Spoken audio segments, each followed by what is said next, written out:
परम पूज्य गुरुदेव के चरणों में कोटि कोटि वंदन। नवकार मंत्र से शुरू करेंगे। ओम ह्रीं नमो अर्हन्ताणम्। ओम ह्रीं नमो सिद्धाणम्।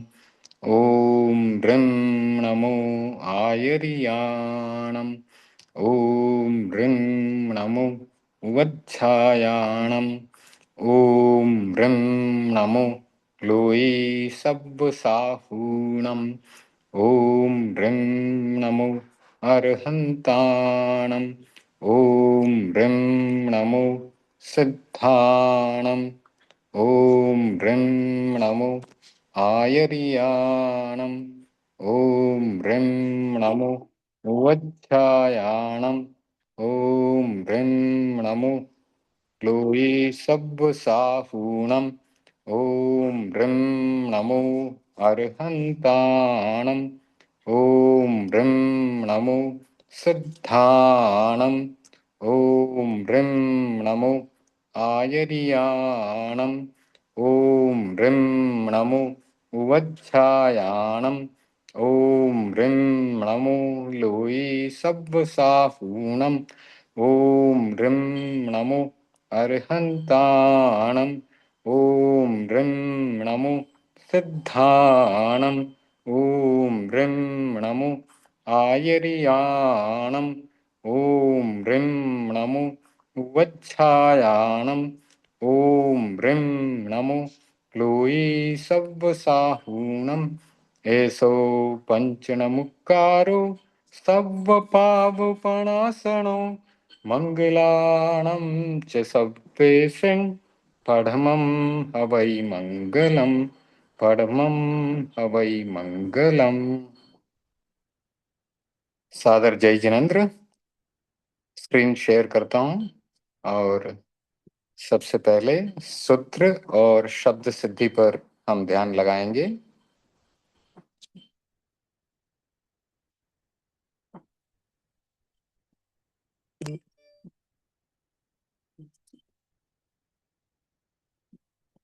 सूत्र को स्क्रीन पर लाता हूँ।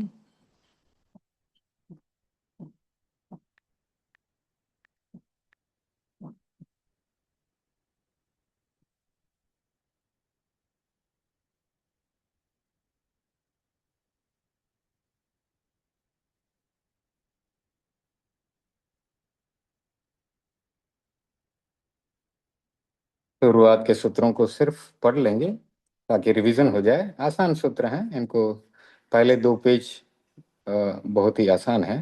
आदर्यो ज नंबर 1, नंबर 2 नोणः, नंबर 3 टोडः, नंबर 4 ठोढः, नंबर 5 शोः सः, नंबर 6 पोवः, नंबर 7 डोलः, नंबर 8 कगचज तदपय वाम प्रायोलुप, नंबर 9 खग थद भाम, नंबर 10 कग टड तद प श स स, जीवामूलीय क उपत्मानीय पाम ऊर्ध्वम लुक, नंबर 11 सर्वत्र लव राम वंद्रे, नंबर 12 अधोमनयाम, नंबर 13 अनादौ शेषादेश्योर द्वित्वम, नंबर 14 र होह। इसका पिछले क्लास में हमने शब्द सिद्धि किया था, र और ह का द्वित्व नहीं होता। नंबर 15 सूक्ष्म श्ना श्ना स्न हन हण क्षणाम नः। यह कृष्ण को कणहो, प्रश्न को पणहो, तीक्ष्णम को तिणहम बनाता है। संयुक्त व्यंजनों को णः को डायरेक्ट आदेश देता है। संयुक्त व्यंजन जो यहाँ लिखे हैं क्ष्म श्न स्न स्न हन हण क्षणाम, इनको णः आदेश कर देता है, डायरेक्ट णः बन जाता है। नंबर 16 पक्ष्म श्म स्म स्म हमाम मह। ये पक्ष्म में आए हुए क्ष्म श्म और श्म स्म और हम, इन सबको आदेश देता है कि मह बन जाए तो कल हमने पक्षमाणीय, पम्हाइम, विस्मयः, विम्हो इनके बारे में देखा था। 17 नंबर रस्व संयोगे, दीर्घ स्वर के आगे अगर संयुक्त व्यंजन हो तो उस दीर्घ स्वर को ह्रस्व हो जाता है। नंबर 18 पहले प्रयोग में लिया था, आज वापस लेंगे। लुप्त यरव शश श, लुप्त यरव शश साम, शश साम दीर्घः। नेक्स्ट नंबर 19 रिटोत, पहले प्रयोग में लिए थे, कृष्ण का कण्हो को बनाया था, कृष्ण का कण्हो बनाया था। नंबर 20 इत कृपादो, बाद में करेंगे। नंबर 21 उद्धृत वादो, वो भी आगे करेंगे। नंबर 22 रिह केवलस्य, आगे करेंगे। नंबर 23 पुरुषे रोह, वह भी आगे लेंगे। नंबर 24 ऑलरेडी प्रयोग में लाया है हमने, द्वितीय तुरीयो रूपरि पूर्वः, इसको हमने यूज किया था पहले। और भी आगे जहां जहां पे भी आएगा शब्द सिद्धि में आपको बताएंगे। अब हम आज थोड़ा शब्द सिद्धि में कुछ एक्सपेरिमेंट कर रहे हैं। आपके सामने मैं आज पोस्ट की हुई स्क्रीन लेके आता हूँ। 3 शब्द हमने लिए हैं, तो ये आपको पीडीएफ भी मैं फॉरवर्ड करने वाला हूँ, इसका भी आप प्रिंट ले सकते हैं। ये सूत्र, इसमें लगभग 100 सूत्र हैं। धीरे धीरे हम बढ़ेंगे, एक एक करके आगे बढ़ेंगे। अभी हमने 24 सूत्रों पर फोकस करना है, बाद में आगे और करेंगे। तो आज की शब्द सिद्धि में लेके आ रहा हूँ स्क्रीन पर।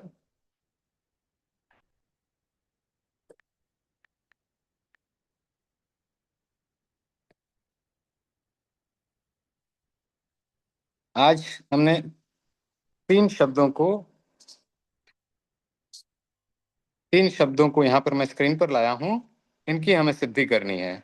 और आज हम क्लास में नया प्रयोग कर रहे हैं कि मैंने स्टेप्स दे दिए हैं, और अब आपको थोड़ा सोचना है और इनमें सूत्र क्या क्या हैं वो देखना है। तो जो सूत्र हैं, थोड़ा हम सोचेंगे, समझेंगे हर एक स्टेप में क्या सूत्र आना चाहिए, और फिर उसको हम बाद में यहाँ लिख करके पोस्ट कर देंगे। फर्स्ट शब्द है, पहला शब्द विश्वासः, और इसका संधि विच्छेद आपके सामने है। सॉरी, वर्ण विन्यास या जो वर्णों का विच्छेद मैंने किया है वो आपके सामने है कि हलंत व, फिर ह्रस्व ई, फिर तालव्य श, प्लस हलंत व, प्लस आ, प्लस हलंत स, प्लस अह। फिर आप ध्यान लगाएं कि मैंने नेक्स्ट स्टेप में क्या किया है। नेक्स्ट स्टेप में आप देखें कि क्या डिफरेंस आ रहा है और कौन सा सूत्र वहां लगने वाला है। तो आप ध्यान लगाएंगे तो आपको पता चलेगा हलंत व ऐसे कैसे नीचे उतारा है, ह्रस्व ई को ऐसे कैसे नीचे उतारा है, लेकिन जो तालव्य श था उसका दंत्य स बन गया है। तो अब आपको थोड़ा सोचना है यहाँ पर कि कौन सा सूत्र यहाँ पर लगेगा। फिर बाकी के स्वर और व्यंजन ऐसे कैसे मैंने उतार दिए हैं। हलंत व आ गया, आ गया, हलंत स आ गया और प्लस अह आ गया। तो अब आपको सूत्र याद आ रहा है तो आप थोड़ा सोच करके बताएं कि तालव्य श को दंत्य स किया मैंने, कौन सा सूत्र यहाँ पर लगा। बहुत आसान सा सूत्र है, तालव्य श को दंत्य स किया है मैंने फर्स्ट स्टेप में। तो आप अनम्यूट करके बता सकते हैं मुझे। शशो से हुआ। परफेक्ट, हाँ एकदम परफेक्ट, वही सूत्र है। तो सूत्र नंबर 5 जो श, सोह, सह, तो उससे तालव्य स का दंत्य स हो गया। नेक्स्ट स्टेप पर जाते हैं। हलंत व प्लस ई प्लस हलंत स प्लस आ गया है। हलंत व का लोप हो गया है, बाकी ऐसा का ऐसा मैंने उतार दिया है नीचे। हलंत स आ गया और प्लस अह आ गया। तो अब आप सोचें कि ये हलंत व का लोप कैसे हुआ, कौन सा सूत्र लगा। एक बार प्रश्न करें सर, क्या बोले आपने? जो सेकंड स्टेप से हम थर्ड स्टेप में आए, वहां पर हलंत व ऐसा का ऐसा नीचे आया, फिर ई हरस्व ई नीचे आ गया, हलंत स नीचे आ गया, लेकिन जो हलंत व था उसका लोप हो गया है, उसको हमने सर्वत्र यहाँ लब सर्वत्र लबराम यस करेक्ट, सर्वत्र लब राम वंद्रे। तो सर्वत्र लब राम वंद्रे में क्या होता है कि ल ब या व या र, ये चार जो हैं संयुक्त हों और हलंत हों तो उनका लोप हो जाता है, चाहे वह ऊर्ध्व में हो चाहे अधो में हो। जो संयुक्त अक्षर बना विश्वासः, उसमें स्व था तो वह अधो में है, बाद में है, तो चाहे वो अधो में हो चाहे पहले हो जाए, तो ऊर्ध्व में या अधो में कहीं पे भी होगा तो उसका लोप हो जाएगा।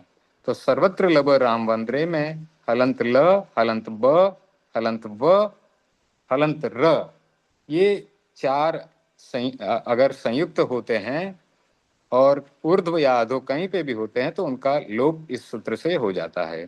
तो एकदम सही बताया आपने, सर्वत्र लब राम वंद्रे से हलंत व का हमने लोप कर दिया।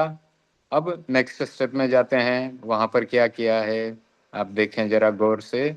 हलंत व आया और जो ह्रस्व ई था उसका दीर्घ ई बन गया है, प्लस हलंत स प्लस आ प्लस हलंत स प्लस अह। तो अब इसमें क्या सूत्र लगाया गया कि ह्रस्व ई का दीर्घ ई हो गया।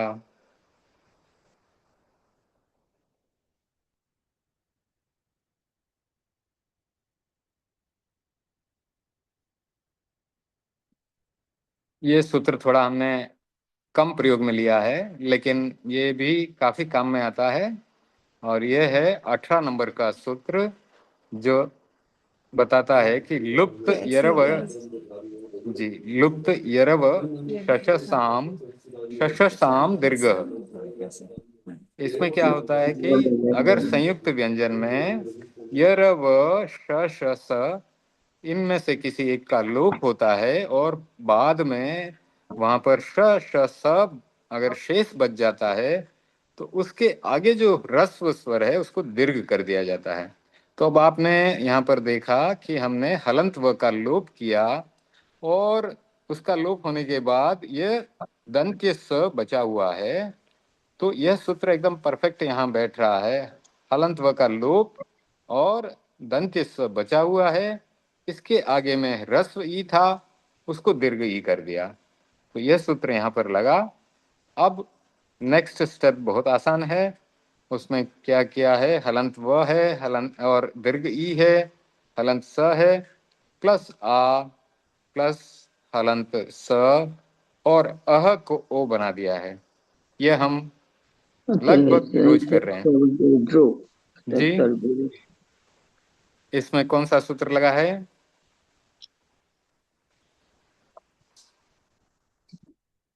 अह जो विसर्ग था आहास उसका, अतः दो हाँ जी, अतः सिरडोह, अतः सरदो अतः सरदो जी बिल्कुल, अतः सिरडोह। तो ये सूत्र लगा और अब आप इन सबको जोड़ दें तो विसासो बन गया।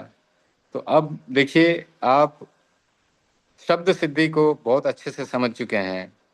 कौन सी स्टेप, पहले तो स्टेप्स कैसे बनानी है, कैसे वर्ण विन्यास का ये लिखना है स्टेप, तो सबका विच्छेद करके एक एक हम फर्स्ट स्टेप में एक एक स्वर और व्यंजन को अलग अलग कर देते हैं, फिर एक एक सूत्र एक एक स्टेप में लगाते हुए हम जैसे मैथमेटिक्स में प्रॉब्लम सॉल्व करते हैं वैसे इसके स्टेप्स बनाते हैं, और एक बाद एक सब सूत्र लगाने के बाद ये संस्कृत से प्राकृत शब्द की सिद्धि हो जाती है।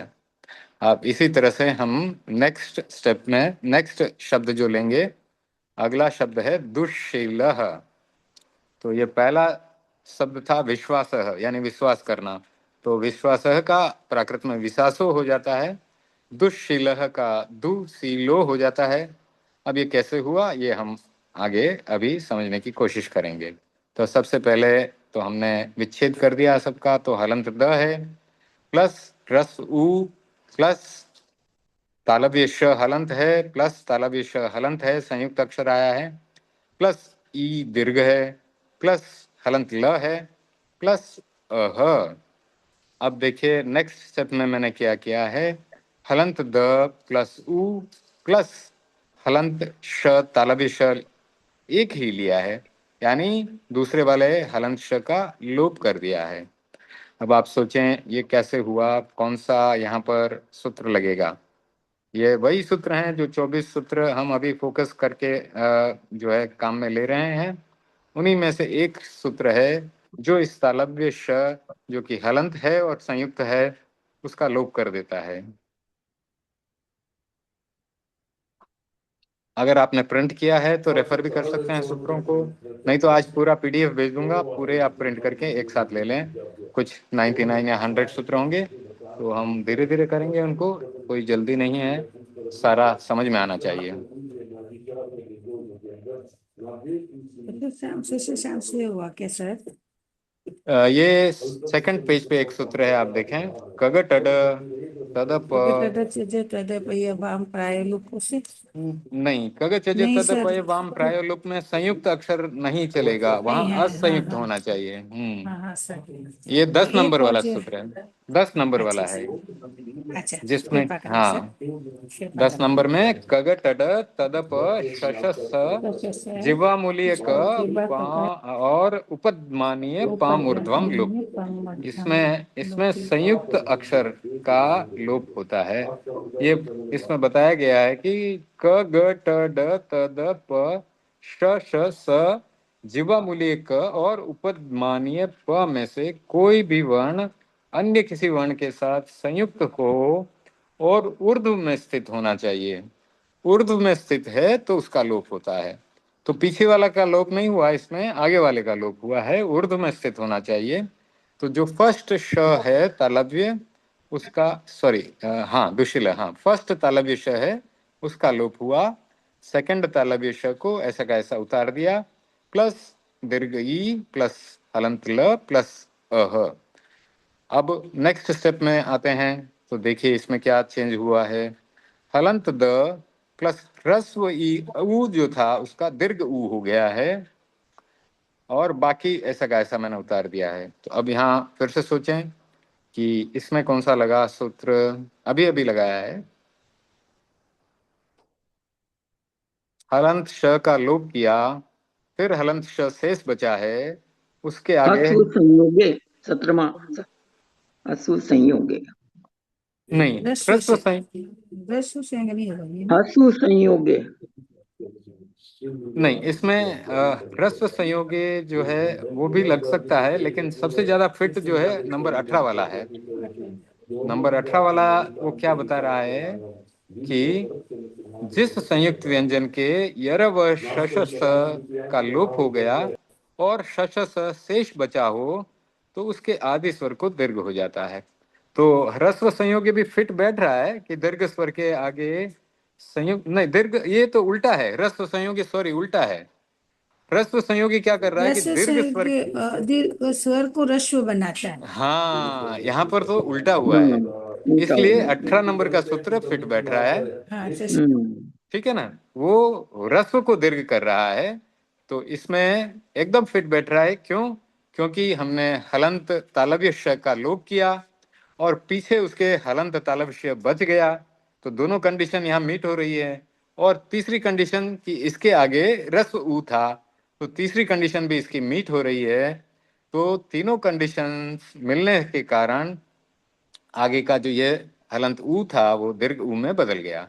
तो ये सूत्र में तीन कंडीशंस मीट होनी चाहिए। पहली कि यर व शश स में से किसी एक का लोप हो, दूसरी कंडीशन शश स शेष बचा रहना चाहिए, तीसरी कंडीशन उसके आगे ह्रस्व स्वर होना चाहिए, तब उस ह्रस्व स्वर को दीर्घ हो जाएगा। तो अब ये स्टेप क्लियर हो गई, हलंत द प्लस दीर्घ उ प्लस तालव्य श प्लस दीर्घ ई प्लस हलंत ल प्लस अह। अब नेक्स्ट में देखते हैं क्या हो रहा है। हलंत द प्लस दीर्घ उ प्लस तालव्य श का मैंने दंत्य स कर दिया है, बाकी सब ऐसा ही है। अब सोचें इसमें कौन सा सूत्र लगा, तालव्य श को दंत्य स बना दिया। तो सशस्व ही लगा सर। जी बिल्कुल सही है, बिल्कुल परफेक्ट। तो सूत्र नंबर 5 श सोह सह, तो ये सूत्र लगाया और तालव्य श को दंत्य श बना दिया।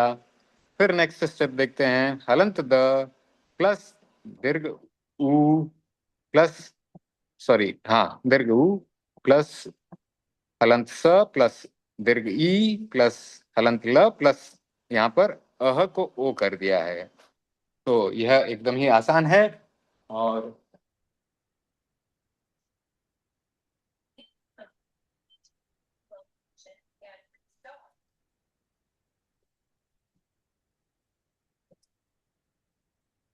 सॉरी, थोड़ा डिस्टरबेंस हुआ। ये राइट। तो अह जो विसर्ग है उधर, वहां पर उसका ओ किया है। तो ये सूत्र हम बहुत बार यूज करते हैं, लगभग हर शब्द में अभी तक लग रहा है। तो इसके लिए कौन सा इसमें सूत्र है? अतः सिरलोक। बिल्कुल सही है। अतः सिरडोह से हमने इसे ओ में बदल दिया।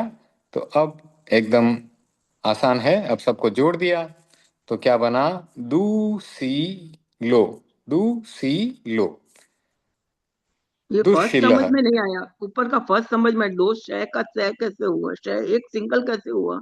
अच्छा, ओके। इसके लिए आप 10 नंबर सूत्र देखें, आपके आपके पास है तो रेफर करें, नंबर 10। हाँ, वो है कग टड तदप श श स जीवा मूल्य क उपदमानीय पाम ऊर्ध्वम लुक। इसमें क्या बताता है ये, कि जब कोई संयुक्त अक्षर है और उसमें उर्दू में या तो क हो या ग हो या ट हो या ड हो या त हो या द हो या प हो या तालव्य श हो या मूर्धन्य श हो या दंत्य श हो या जीवामूलीय क या उपदमानीय प हो, ये कोई संयुक्त अक्षर इनके साथ जुड़ा हुआ है तो उनका लोप हो जाता है अगर वे ऊर्ध्व में हो। यानी जो संयुक्त अक्षर बनता है, जैसे हमने बनाया रक्त, रक्त में क और त संयुक्त है और उसमें क पहले है, के पहले, यानी कि वो उर्दू में है। यहाँ पर दुशीलों में क्या था? श और श दोनों तालव्य श संयुक्त हैं, तो एक तालव्य श फर्स्ट है, दूसरा तालव्य श उसके बाद है। जो फर्स्ट तालव्य श है, जो कि उसको उर्दू में कहा जाता है हिंदी में, उसका हमने लूप किया इस 10 नंबर के सूत्र से। तो सारी कंडीशंस यहाँ मीट हुई। पहली कंडीशन, संयुक्त अक्षर होना चाहिए। दूसरी कंडीशन, संयुक्त अक्षर में उर्दू में अगर इन अक्षरों में से कोई अक्षर है, क ग ट ड त द प श श स क और प में से कोई संयुक्त अक्षर पहला है, फर्स्ट है, यानी उर्दू में है, तो उसका लोप हो जाता है। ठीक है ना? तो अक्षर तो इनमें से होना चाहिए, क ग ट ड त द प श श स और जीवामूल्य क और उपदमानीय प में से। तो यहाँ पर कौन सा अक्षर था? श, जो कि संयुक्त किसके साथ था? श के साथ ही संयुक्त था। और उर्दू में यानी पहले वाले श का हमने लोप किया। तो ये 10 नंबर सूत्र यहाँ पर फिट बैठ रहा है। संयुक्त अक्षर है, दुशीलों में से श और श दोनों जुड़े हुए हैं, और उसमें से जो पहला श था उसका हमने लोप किया, क्योंकि वह श यहाँ पर लिखा हुआ है कि क ग ट ड त द प तालव्य श मूर्धन्य श या दंत्य स, इसमें से कोई भी अक्षर का हम लोप कर सकते हैं इस सूत्र के द्वारा। तो समझ में आया? आ गया, ठीक है। ओके जी, थैंक यू। हम्म, तो थोड़ा हम एक एक सूत्र को ध्यान से पढ़ेंगे और उसको समझने की हम कोशिश कर रहे हैं। तो कंडीशंस उसमें क्या क्या हैं उनको हम समझने के लिए अपने नोट्स में लिख सकते हैं कि ये सूत्र में 3 कंडीशंस मीट होनी चाहिए, ये सूत्र में 2 कंडीशंस मीट होनी चाहिए, ये कंडीशन में ऐसा होगा, ये कंडीशन में ऐसा होगा। तो ये ऑलमोस्ट लगभग मैथमेटिक्स के जैसे चलता है।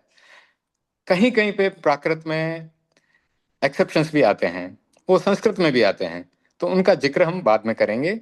अभी तो नॉर्मली हम जो जो सूत्र से डायरेक्ट जहाँ जहाँ लग रहे हैं उनके हिसाब से हम शब्द सिद्धि ये कर रहे हैं। नेक्स्ट लेते हैं, चलिए। विश्वाणः, विश्वाणः। तो सबसे पहले इसका मैंने विच्छेद कर दिया। ये दुशीला कंप्लीट हो गया ना, सब बाद में सबको जोड़ दिया तो दुशीलो बना। हाँ, अब विश्वाणा का हम विच्छेद कर रहे हैं। यहाँ पर वर्ण विन्यास किया तो हलंत व प्लस ह्रस्व ई प्लस मूर्धन्य हलंत श प्लस हलंत व प्लस आ प्लस हलंत ण प्लस अह। अब नेक्स्ट स्टेप में देखिए क्या किया है हमने। हलंत व प्लस ह्रस्व ई प्लस ये मूर्धन्य मूर्धन्य श जो है षटकोण वाला हलंत है, उसको हमने क्या किया है कि दंत्य स बना दिया है। हलंत दंत्य स आ गया है। तो बाकी के सारे एज इट इज मैंने नीचे उतार दिए हैं। अब इसमें कौन सा सूत्र लगा है आप बताएंगे। 5 नंबर शह सोच है। बिल्कुल परफेक्ट है, एकदम सही हम्म, है। अब आगे बढ़ते हैं नेक्स्ट स्टेप में। हलंत व प्लस ह्रस्व ई प्लस हलंत स और हलंत व का मैंने लोप कर दिया है। बाकी सब ऐसे का ऐसा है। तो अब इसमें सोचें कि इसमें कौन सा सूत्र लगा होगा। 18 नंबर यर ल नहीं वर्ग। नहीं नहीं। नहीं, 18 वाला नहीं लगेगा। वो उसमें 3 कंडीशंस मीट होनी चाहिए। ये तो उससे भी आसान वाला है, थोड़ा ऊपर है। व का लोप हुआ है, हलंत व का लोप हुआ है।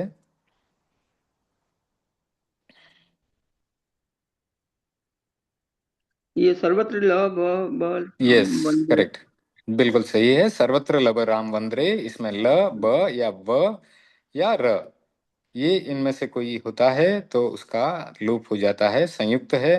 और ऊर्ध्व या अधो कहीं पे भी हो तो उसका लोप हो जाता है। तो इसका लोप किया गया। और नेक्स्ट स्टेप में हलंत व प्लस ह्रस्व ई को दीर्घ ई बना दिया गया है। अब यहाँ पर सोचें कि कौन सा सूत्र प्रयोग में आया है। इसमें ये ह्रस्व ई का दीर्घ ई हो गया है। अभी पहले बोल के, रहे हैं वो जी बोलें। अ, जैसे नहीं इसमें है अ, दीर्घ बंदे ना, ये तो रश्व नहीं बना, दीर्घ बने। तो अभी जो हम्म। सूत्र वो याद नहीं हुआ, वो जो सूत्र था वही जो भाई ने बोला अभी थोड़ी देर पहले। 18 नंबर जी एक बिल्कुल सही है, बिल्कुल 18 सही नंबर है, वाला। व्यंजन। बिल्कुल सही है। तीनों शब्द आज हमने उसी 18 नंबर के सूत्र में से लिए हैं। अगर आप 18 नंबर का सूत्र पढ़ेंगे तो ये तीनों उदाहरण वहां पे आपको मिल जाएंगे। तो लुप्त यरव शशसाम शशसाम दीर्घः, तो इसमें तीनों कंडीशन मीट हो रही हैं। तो हमने लोप किया व का और शेष बचा दंत्य स और उसके आगे ह्रस्व स्वर है ई। तो उस ह्रस्व ई को हमने दीर्घ यहाँ बना दिया है। और नेक्स्ट स्टेप में आगे बढ़ेंगे तो हलंत व प्लस दीर्घ ई प्लस हलंत स प्लस आ प्लस हलंत ण प्लस अह का ओ बना दिया। तो ये सबसे आसान स्टेप है। इसमें कौन सा सूत्र लगा है। अतः सर्वेषु अतः सर दो, अतः है अतः सर्वो। सेरडो, अतः सेरडो, परफेक्ट। हाँ एकदम परफेक्ट है। अब जोड़ दीजिए सबको। विषाणु। तो आज आपको बहुत अच्छा लगा होगा क्योंकि आज सारा आपने सॉल्व किया है। आधा मैंने खाली स्टेप्स दिया था और बाकी की एक्सरसाइज आपने खुद कंप्लीट की है। तो इससे आपको कॉन्फिडेंस आएगा। अगली बार मैं कोई एक्सरसाइज दूंगा तो आपको बहुत आसान लगेगी। तो आज का ये हमारा सूत्रों का और शब्द सिद्धि का जो है संपन्न हुआ। अब नेक्स्ट हम एक लेसन करेंगे और अगर समय बचा तो आज एक स्टोरी हम शुरू कर देंगे। तो अब आज के लेसन का नाम है पभाय वेला। पभाय वेला शब्द किससे बना है, थोड़ा सोचें। पभाय वेला, यह है प्रभात वेला। ठीक है, फोटो नहीं प्रभात आया वेला। सर, जी फोटो दिख नहीं रहा है, फोटो नहीं, ला दिख रहा हूँ नहीं ला रहा रहा है। हूँ ला रहा हूँ ला रहा हूँ। अच्छा जब ला रहा अच्छा। हूँ तभी बीच में साथ साथ में बात भी करते जा रहा हूँ आपसे, ताकि हाँ कुछ हाँ ना हाँ। कुछ चलता रहे, हमारा मस्तिष्क काम करता रहे। तो फोटो में लेके आ रहा हूँ। पभाय वेला। पभाय वेला शब्द है प्राकृत का। और यह प्राकृत का जो मतलब उसको प्राकृत में बोलेंगे तो क्या बोलेंगे। प्राकृत समझ लो हिंदी या संस्कृत का शब्द हुआ। प्राकृत को प्राकृत में क्या बोलेंगे? प्राभृत। पाय्यम। पाय्यम। हाँ, पायम पायम पाय्यम, पायम। हाँ। प्राकृत अलग होता है। हाँ, वो एक आगम है पाहुड़। दिगंबर का। पाहुड़, हाँ, हाँ, वो पाहुड़ है। अपने जो, हाँ, वो प्राकृत यानी पुष्पदंत। पाहुड़। हाँ जी। पुष्पदंत और पुष्पदंत और के एक नाम है, उनका लिखा हुआ है ना, पाहुड़। नहीं नहीं, पाहुड़ में भी कषाय। कई चीजें आएंगी, वो बाद में चर्चा करेंगे कषाय, पाहुड़ उसमें। कषाय। हाँ, पाहुड़ में बहुत सारी चीजें आती हैं। बाद में करते हैं उसके बारे में विश्लेषण उसका। अच्छा, अभी हम देख रहे हैं कि लेसन्स आ रहे हैं यहाँ पर। हाँ, कौन सा वाला है ये? पभाय वाला, यस, परफेक्ट। तो यह फिर से द्वितीय विभक्ति का उदाहरण है। प्रभात वेला। प्रभात वेला शब्द पे भी आप अगर ध्यान लगाएंगे ना, तो आपको पता चल जाएगा कि कैसे हुआ। वेला तो वेला उसी तरह से आ गया। प्रभात, प्रभात में क्या हुआ देखें, प और र जो संयुक्त था उसमें र का लोप किया। कैसे लोप किया? सर्वत्र लब राम वंद्र से। भा ऐसा का ऐसा है। त का क्या हुआ है कि कग चजे तद पय वाम प्रायो लुप से त का लोप हो गया। यहाँ पर संयुक्त अक्षर नहीं था, इसलिए कग चज तद पैवाम प्रायोलुक सूत्र लगा। संयुक्त होता है तो फिर 10 नंबर वाला कग टड वाला लगेगा। तो त का लोप होने के बाद उसमें अ बचा, तो वहां पर अवर्णो य श्रुति से अ का य बना दिया वहां पर, मतलब पभाय वेला ऐसा। तो मैं बाद में आपको लिख करके भेजूंगा तो ज्यादा समझ में आएगा। तो प्रभात का पभाय बना, वेला एज इट इज है।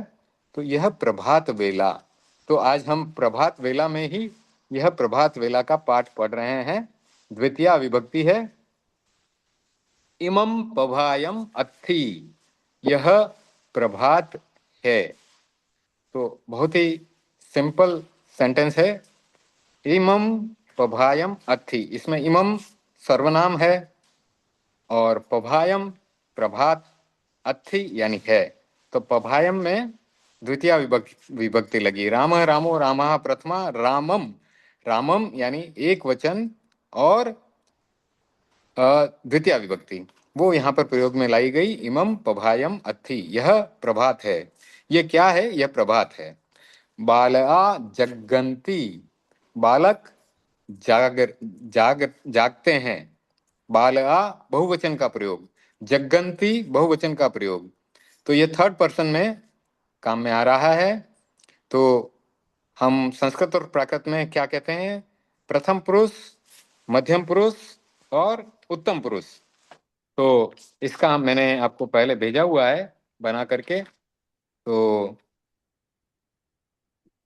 जैसे पठती पठतः पठन्ति, पठसी पठथ पठथ, पठामी पठाव पठाम, यह तो संस्कृत में होता है। इसका जब प्राकृत रूप बनता है तो प्रथम पुरुष में पढ़ई और पढ़ंती बनता है। पढ़ई एक वचन के लिए, पढ़ंती बहुवचन के लिए है। तो उसी प्रकार से यहाँ जगत्ती एक वचन के लिए आएगा, जगंती बहुवचन के लिए आएगा। तो बाल आ जगंती, तो बालक शब्द से बाल आ बहुवचन उसका बना और जगंती जागते हैं। तो बालक नाउन के रूप में प्रयोग में आ रहा है यहाँ पर।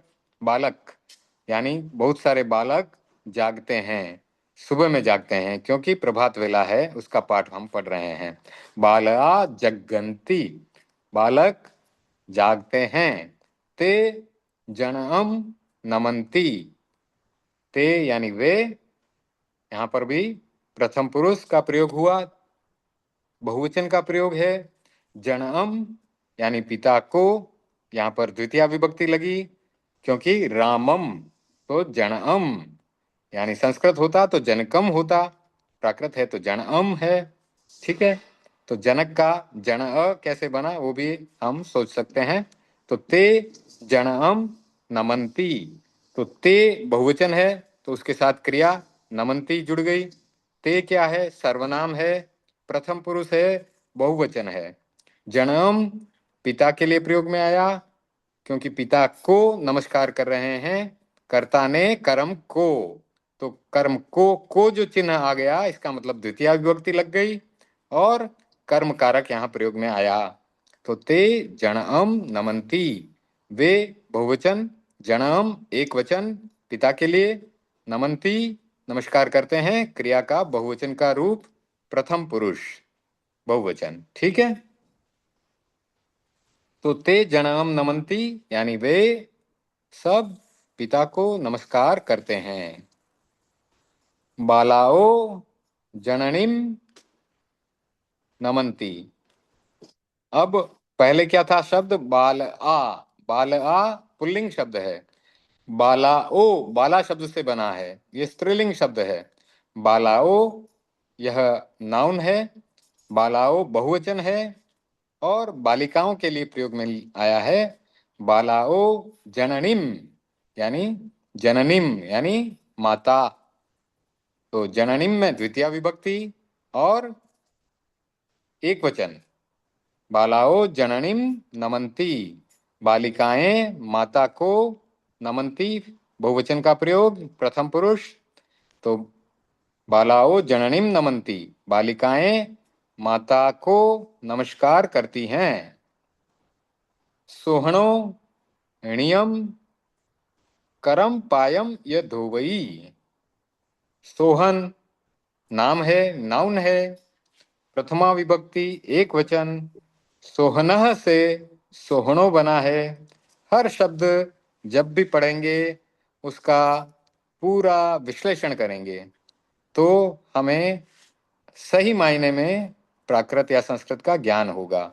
सोहनः का सोहणो बना, नोणः सूत्र लगा तो न से न हो गया, और फिर अतः से डो से सोहणो बना दिया उसको, तो सोहणो नियम करम पायम य धोवई। नियम यानी नित्य रूप से, करम यानी हाथ, पायम यानी पांव, ये धोवई धोता है।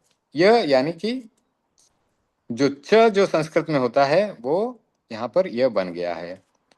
तो कग चज तद पैवाम प्रायुलुक से च का अ बन गया और फिर अवर्णो यह श्रुति से उसको यह बन गया। तो सोहणो नियम करम पायम यह धोवई। सोहन नाउन, कुछ बोल रहे हैं? तो सोहन संज्ञा है, नाउन है एक वचन और प्रथमा विभक्ति है। नियम नित्य, करम पायम, तो ये तीनों शब्दों में द्वितीय विभक्ति लगी और उसमें कर्म कारक है। द्वितीय विभक्ति में कर्म कारक होता है। सोहन किसको धोता है? रोज हाथ और पांव को धोता है। तो सोहणो नियम करम पायम यह धोवई। तो धोवई क्या है? क्रिया है और उसमें एक वचन का प्रयोग है, प्रथम पुरुष है। तो सोहणो नियम करम पायम यह धोवई। तो सोहन नित्य हाथ और पांव धोता है। तो जो च संस्कृत में प्रयोग होता है वो यह है यहाँ पर। तो सोहन नित्य हाथ और पांव धोता है। सो अणाणम करई, उसी के लिए वापस जो सोहन नाम पहले आया उसी के लिए यहाँ पर सो आ गया, प्रोनाउन आ गया, सर्वनाम है। तो सोहन को ही रेफर कर रहा है कि वह अणाहणम करई, वह स्नान करता है। स्नान के लिए अणाहणम हुआ है, इसको भी हमें सोचना होगा कैसे ये शब्द सिद्धि कर सकते हैं, बाद में सोचकर करेंगे। तया ईसरम नमयी, तया ईसरम नमयी यानी वे ईश्वर को नमस्कार करते हैं। तया यानी तदा, तदा से तया बना है, तो वे नहीं है, तदा तब ईश्वर को नमस्कार करते हैं। तया,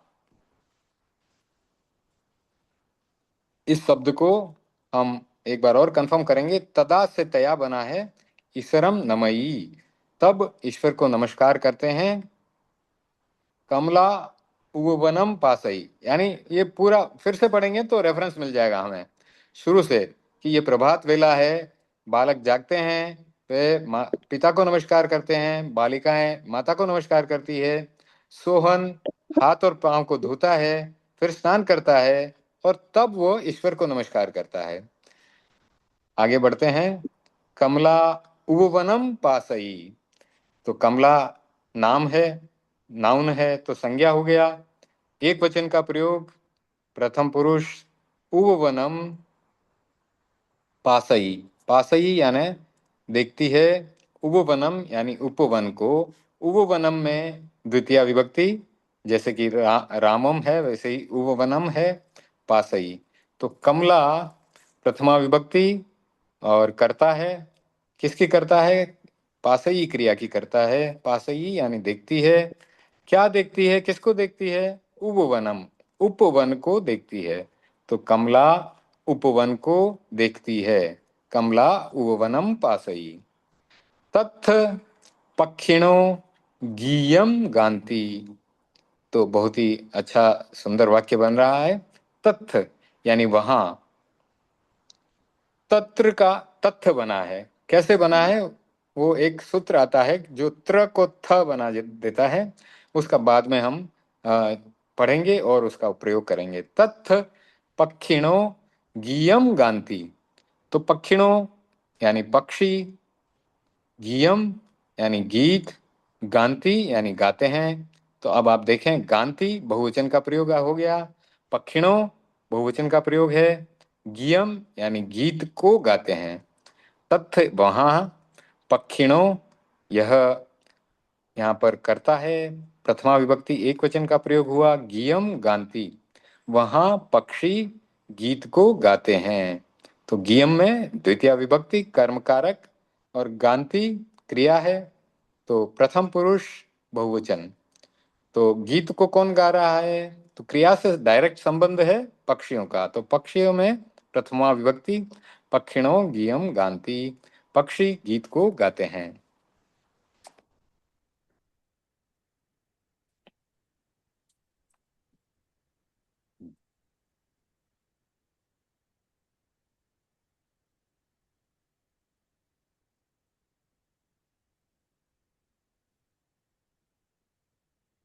ओके, आगे बढ़ते हैं। पुष्पाणि वियसंति। पुष्प विकसित होते हैं।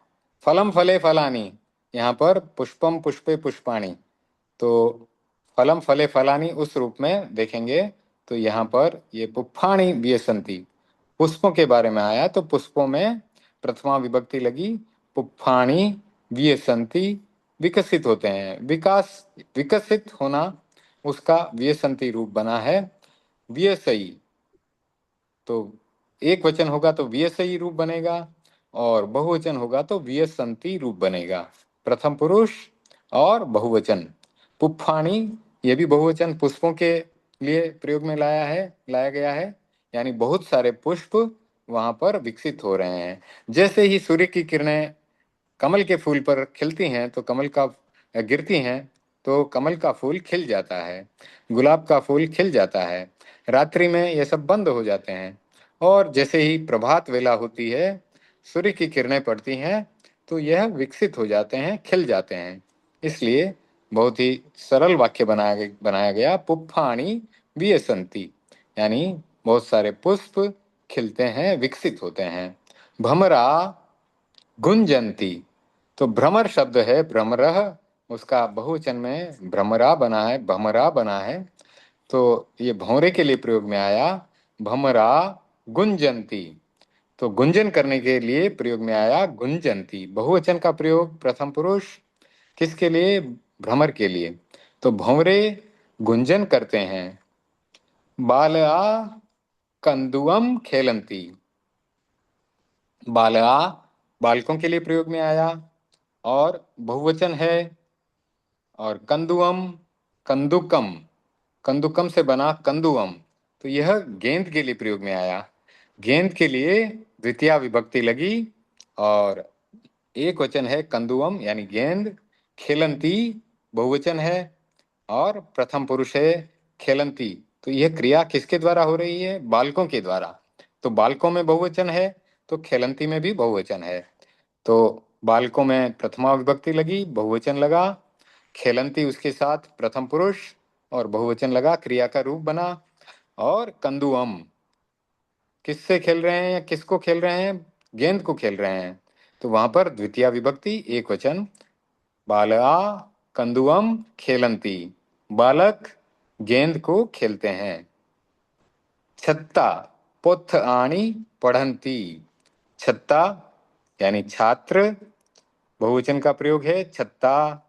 राम रामो रामाह, तो वहां पर यहाँ पर छत्ता रूप बना बहुवचन के लिए, प्रथमा विभक्ति। पुथ आनी यानी पुस्तकों को पढ़ते हैं, पढ़ंती, पढ़ंती में भी बहुवचन, तो छत्ता पुथ आनी पढ़ंती।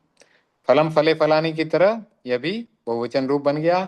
पुथ आनी बहुवचन है लेकिन द्वितीय विभक्ति है क्योंकि कर्म कारक है। छात्र किसको पढ़ रहे हैं? पुस्तकों को पढ़ रहे हैं, इसलिए द्वितीय विभक्ति कर्म कारक लगा, पुथ आनी बना।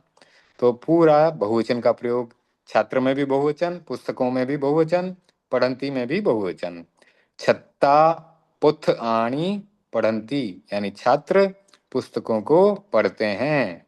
तो यह सब सुबह में प्रभात वेला को डिस्क्राइब किया है।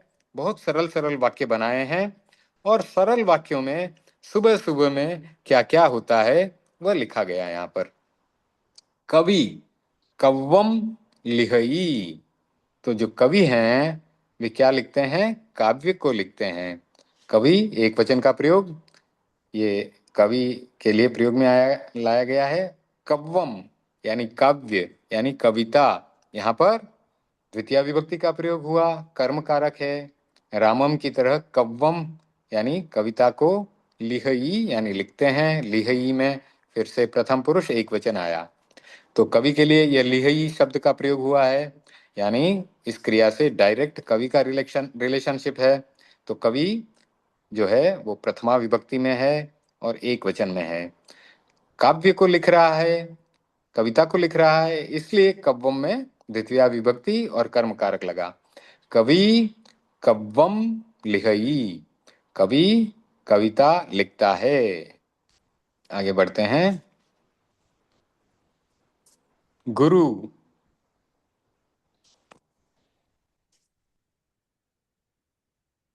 गुरु सत्थम पढ़ई, गुरु एक वचन का प्रयोग हुआ, पढ़ई क्रिया है एक वचन का प्रयोग हुआ, और गुरु और पढ़ई का डायरेक्ट रिलेशन है। यहाँ पर क्रिया किसके द्वारा की जा रही है? गुरु के द्वारा।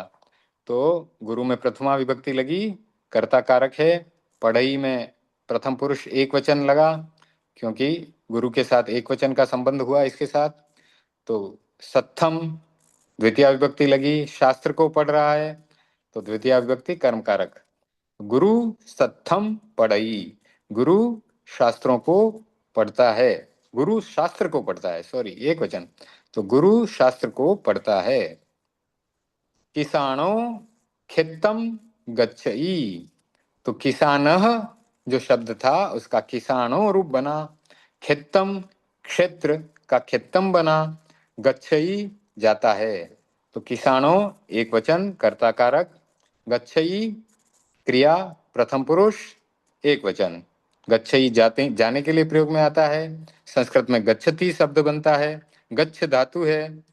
खेतम यानी खेत को, तो खेत को जा रहा है इसलिए खेतम में द्वितीय विभक्ति कर्म कारक लगा। तो किसानो खेतम गच्छई, किसान खेत को जाता है। सेवो कज्जम करई, सेवक जो शब्द है सेवकः, उसका क्या बना? सेवक ओ, क्योंकि क का लोप हो गया और अतः शेडो से विसर्ग का ओ बन गया, तो सेवकः का सेव ओ रूप बना। कज्जम तो कार्यम जो शब्द है उसका कज्जम रूप बना, करई करता है, तो सेवो में कर्ता कारक प्रथमा विभक्ति, कज्जम इसमें द्वितीय विभक्ति, करई क्रिया है प्रथम पुरुष एक वचन, तो सेवक भी एक वचन है, क्रिया भी एक वचन है, दोनों का संबंध है। तो सेवक क्या करता है? किसको करता है? कार्य को करता है, इसलिए कज्जम में द्वितीय विभक्ति लगी है। सेवो कज्जम करई, सेवक कार्य करता है। बालआ विद्यालयम गच्छन्ति, बालआ और गच्छन्ति दोनों में बहुवचन है। बालआ यानी बहुत सारे बालक, गच्छन्ति यानी जाते हैं, कहाँ जाते हैं? विद्यालय, विद्यालयम का विद्यालयम बना, तो बालआ विद्यालयम गच्छन्ति, तो बालक बहुत सारे बालकों के लिए आ रहा है, बहुवचन है, तो बहुत सारे बालक विद्यालय को जाते हैं।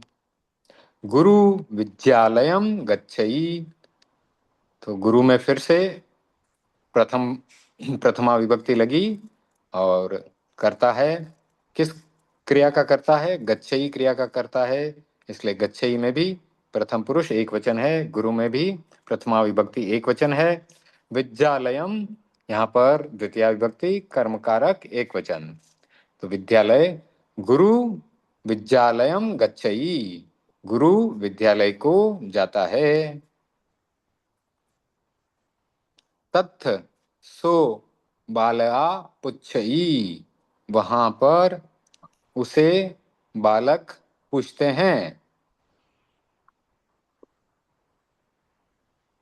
तथ सो बालआ पुच्छई, तथ यानी तत्र, तत्र से तथ बना, तो वहां पर सो यानी उसे, बालआ यानी बालक, पुच्छई पूछते हैं।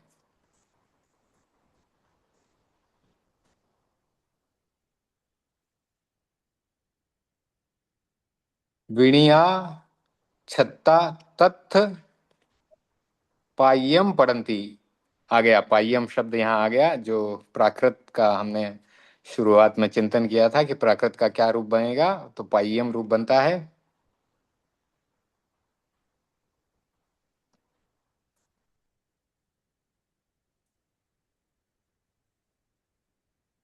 विणिया छत्ता तथ पाय्यम पढ़ंती, विणिया यानी विनीत, छत्ता यानी छात्र, तथ पाय्यम पढ़ंती, तो विणिया छत्ता दोनों में बहुवचन और प्रथमा विभक्ति का प्रयोग हुआ क्योंकि ये करता है।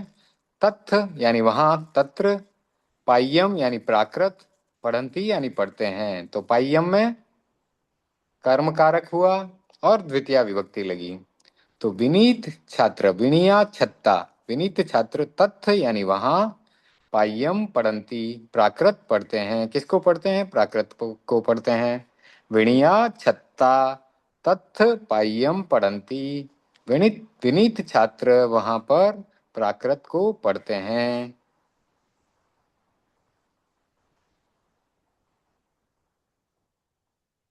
तो इसके पहले वाला जो वाक्य था ना, तथ सो बालआ पुच्छई, तो इसका फिर से अर्थ कर लेते हैं थोड़ा सा, इसमें मुझे कंफ्यूजन था उस समय।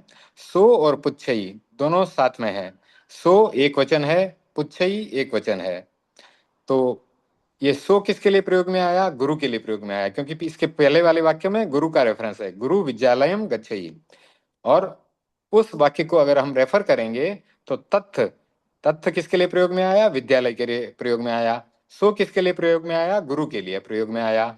बालया बहुवचन का प्रयोग है, बालकों के लिए प्रयोग में आया। और पुच्छई, पुच्छई क्रिया एक वचन है, सो भी एक वचन है, तो सो का मतलब गुरु, बालया पुच्छई मतलब वह गुरु जो है, वह गुरु वहां पर यानी विद्यालय में बालकों को पूछता है। ठीक है, ये मुझे सटीक लग रहा है।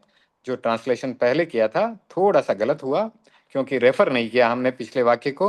अगर पिछले वाक्य को रेफर करेंगे, गुरु विद्यालयम गच्छई, तो गुरु के लिए सो का प्रयोग हुआ, विद्यालय के लिए तथ का प्रयोग हुआ, और बालया बालकों के लिए है, और पुच्छई पूछता है।